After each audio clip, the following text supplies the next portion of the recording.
ngàyនេះខ្ញុំមកចែករំលែកទៅកាន់បងប្អូនប្រជាកសិករដែលកំពុងតែដាំដំឡូងមីនៅក្នុងប្រទេសកម្ពុជារបស់យើងហើយបច្ចុប្បន្ននេះខ្ញុំជឿថាដំឡូងមីរបស់បងប្អូនមានការដុះលូតលាស់បានល្អច្រើនហើយដំឡូងមីរបស់បងប្អូនអាយុមិនក្រោមពី2ខែទេ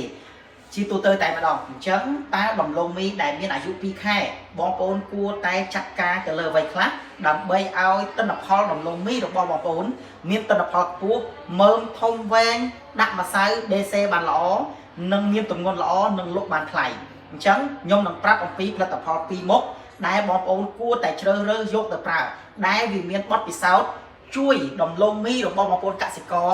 នៅតំបន់អាស៊ីតែម្ដងមិនមែនត្រឹមតែប្រទេសកម្ពុជាទេ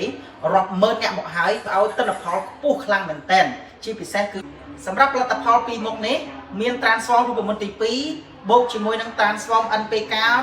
6620ពីរដបនេះបងប្អូនយកទៅបាញ់ទម្លាក់មើមសម្រាប់មើមដំឡូងរបស់បងប្អូនដែលមានអាយុចាប់ពី2ខែឡើងទៅត្រូវការពង្រីកមើមឲ្យធំធាត់បានល្អឲ្យមើមធំឲ្យមើមវែងឲ្យមើមមានទម្ងន់ដាក់ម្សៅបានល្អ